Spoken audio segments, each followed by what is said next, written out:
آج کا مضمون ہے خدا کی بادشاہی اور یہودا کی جلاوطنی۔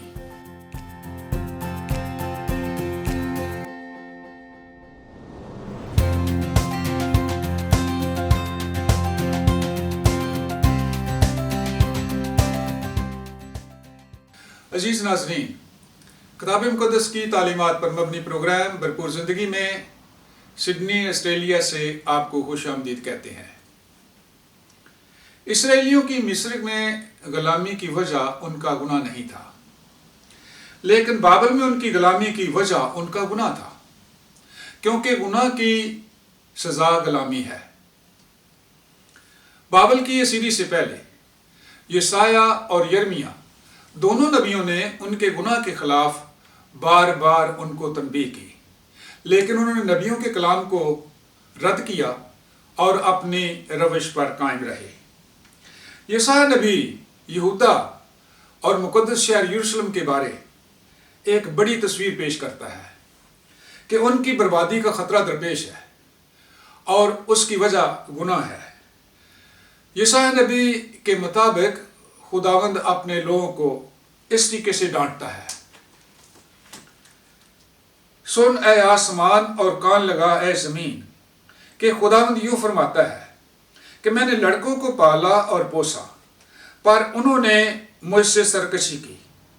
بیل اپنے مالک کو پہچانتا ہے اور گدھا اپنے صاحب کی چرنی کو، لیکن بنی اسرائیل نہیں جانتے، میرے لوگ کچھ نہیں سوچتے۔ خطا کار گروہ، بد کرداری سے لدی ہوئی قوم، بد کرداروں کی نسل، مکار اولاد، جنہوں نے خداوند کو ترک کیا، اسرائیل کے قدوس کو حقیر جانا اور گمراہ و برگشتہ ہو گئے۔ پھر خداوند یوں کہتا ہے: وفادار بستی کیسی بدکار ہو گئی، وہ تو انصاف سے معمور تھی اور راست بازی اس میں بستی تھی، لیکن اب خونی رہتے ہیں۔ تیری چاندی میل ہو گئی، تیری مے میں پانی مل گیا، تیرے سردار گردن کاش اور چوروں کے ساتھی ہیں، ان میں سے ہر ایک رشوت دوست اور انعام کا طالب ہے۔ وہ یتیموں کا انصاف نہیں کرتے اور بیواؤں کی فریاد ان تک نہیں پہنچتی۔ خداوند ان کی دعا کے بارے میں کہتا ہے: جب تم اپنے ہاتھ پھیلاؤ گے تو میں تم سے آنکھ پھیر لوں گا۔ ہاں، جب تم دعا پر دعا کرو گے تو میں نہ سنوں گا۔ تمہارے ہاتھ تو خون آلودہ ہیں، اپنے آپ کو دھو، اپنے آپ کو پاک کرو، اپنے برے کاموں کو میری آنکھوں کے سامنے سے دور کرو، بد فعلی سے باز آؤ، نیکوکاری سیکھو، انصاف کے طالب ہو، مظلوموں کی مدد کرو، یتیموں کی فریاد رسی کرو، بیواؤں کے حامی ہو۔ یسایہ نبی نے اس بات کو خدا کے لوگوں کے سامنے بار بار دہرایا، لیکن انہوں نے خداوند کی وارننگ کی کوئی پرواہ نہ کی۔ اس کے علاوہ یسایہ نبی کہتا ہے کہ خدا کا مقصد اپنے لوگوں کو اپنے پاس واپس لانا تھا، وہ اس طریقے سے کہ وہ اپنی بدی کو ترک کرے اور اپنے گناہوں سے پاک ہوں اور خداوند کے پاس واپس آئیں۔ اور دوسرا طریقہ یہ تھا کہ وہ اپنے گناہ کی سزا میں سے گزریں اور خداوند کے پاس واپس آئیں، کیونکہ مخلصی کی بنیاد عدل اور راست بازی پر قائم ہے، اس لیے کہ خدا عادل اور راست باز ہے۔ یسایہ نبی دو بڑی سچائیوں کا خلاصہ بیان کرتا ہے کہ لوگوں کے گناہ کے سبب سے صہیون کی تباہی ہوگی اور خداوند کی راست بازی سے صہیون کی مخلصی ہوگی، اور یوں ہوگا کہ مسیح آئے گا اور صہیون کو مخلصی دے گا۔ یسایہ نبی نے مسیح کی آمد کے بارے میں پیشن گوئی یوں کی ہے: اس لیے ہمارے لیے ایک لڑکا تولد ہوا اور ہم کو ایک بیٹا بخشا گیا، اور سلطنت اس کے کندھے پر ہوگی، اور اس کا نام عجیب، مشیر، خدائے قادر، ابدیت کا باپ، سلامتی کا شہزادہ ہوگا۔ اس کی سلطنت کے اقبال اور سلامتی کی کچھ انتہا نہ ہوگی۔ وہ داؤد کے تخت اور اس کی مملکت پر آج سے ابد تک حکمران رہے گا۔ اس کے علاوہ یسایہ نے یہ بھی کہا کہ مسیح کے آنے سے پہلے ایک رسول آئے گا اور وہ اس کی راہیں تیار کرے گا۔ پکارنے والے کی آواز، بیابان میں خداوند کی راہ درست کرو، صحرا میں ہمارے خدا کے لیے شارع ہموار کرو۔ ہر ایک نشیب اونچا کیا جائے اور ہر ایک پہاڑ اور ٹیلا پست کیا جائے اور ہر ایک ٹیڑھی چیز سیدھی اور ہر ایک ناہموار جگہ ہموار کی جائے، اور خداوند کا جلال آشکارا ہوگا اور تمام بشر اس کو دیکھے گا، کیونکہ خداوند نے اپنے منہ سے فرمایا ہے۔ یرمیہ نبی کی نبوت کا مرکزی موضوع خدا کی عدالت ہے۔ خدا مجرم کو سزا اس لیے دیتا ہے کہ خدا عادل اور راست باز ہے۔ خدا یروشلم کے لوگوں کی عدالت کرتا ہے اور ان کو سزا دیتا ہے کیونکہ خدا کی بادشاہی ہمیشہ اس کی عدالت سے جڑی ہوئی ہے۔ خدا پوری دنیا کا خالق ہے اور پوری دنیا پر خدا حکمرانی کرتا ہے، اور جو لوگ اس کی حکمرانی کی مخالفت کرتے ہیں خدا ان کی عدالت کرتا اور ان کو سزا دیتا ہے۔ یرمیہ نبی پیشن گوئی کرتا ہے کہ یہودا اپنے گناہ کی وجہ سے اسیرے میں جائے گا اور 70 سال تک شاہ بابل کی غلامی کرے گا۔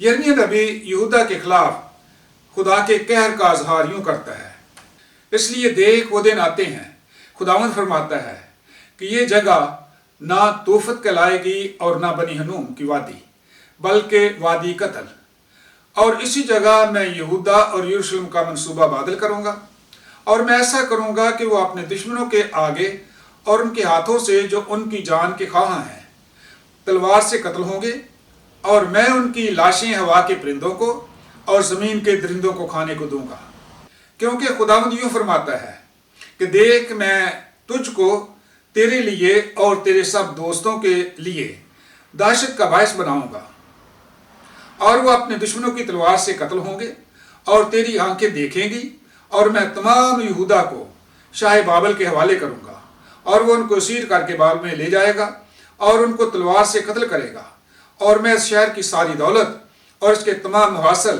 اور اس کی سب نفیس چیزوں کو اور یہودا کے بادشاہوں کے سب خزانوں کو دے ڈالوں گا۔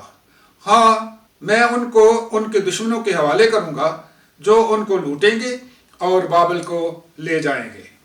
تاریخ عالم یہودا کی بربادی کی تصویر یوں پیش کرتی ہے کہ شاہ بابل کی فوج نے یروشلم پر حملہ کیا اور شہر کی اینٹ سے اینٹ بجا دی، تمام بڑی بڑی عمارتیں گرا دی گئیں، ہیکل کو مسمار کر دیا گیا اور بہت زیادہ یہودی قتل ہوئے، اور باقی یہودیوں کو وہ اسیر کر کے بابل کو لے گئے۔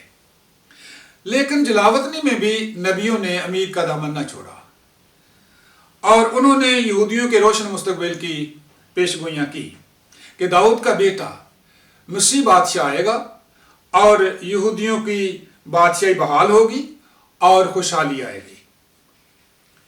جلاوطنی کے دوران دانیل نے مسیح کی بادشاہی کی ایک رویا دیکھی۔ ہم دانیل کی صفحہ میں پڑھتے ہیں، میں نے رات کو رویا میں دیکھا اور کیا دیکھتا ہوں کہ ایک شخص آدم ذات کی مانند آسمان کے بادلوں کے ساتھ آیا اور قدیم الایام تک پہنچا۔ وہ اسے اس کے حضور لائے اور سلطنت اور حشمت اور مملکت اسے دی گئی، تاکہ سب لوگ اور امتیں اور اہل لغت اس کی خدمت گزاری کریں، اور اس کی سلطنت ابدی سلطنت ہے جو جاتی نہ رہے گی، اور اس کی مملکت لازوال ہوگی۔ دانیل کی اس رویا سے لوگوں کو بڑی تسلی ملی کہ اب بھی خدا ان کو پیار کرتا ہے اور خدا ان کو بحال کرے گا۔ یرمیہ نبی کے کلام کے مطابق 70 سال بعد خدا نے یہودیوں کو رہائی دی، اور 538 قبل مسیح میں شاہ خورش کے حکم سے یہودی بابل سے آزاد کیے گئے اور یروشلم واپس آنے کی تیاری کرنے لگے۔ عزرا کی سرکردگی میں پہلا یہودی گروپ یروشلم میں آیا اور انہوں نے سب سے پہلے ہیکل کی تعمیر شروع کی۔ اگرچہ انہیں بہت سی مشکلات کا سامنا تھا، لیکن پھر بھی انہوں نے ہیکل کا کام مکمل کیا، اور ہیکل میں باقاعدگی سے مذہبی رسومات ادا ہونے لگیں۔ اس کے بعد جلد ہی نہمیہ کی زیر نگرانی ایک یہودی گروپ یروشلم میں آیا اور انہوں نے دن رات کام کر کے یروشلم کے گرد 4 دیواری کا تعمیر کا کام مکمل کیا تاکہ وہ دشمنوں سے محفوظ رہ سکیں، لیکن ابھی بھی یہودیوں کو بہت زیادہ مشکلات کا سامنا تھا۔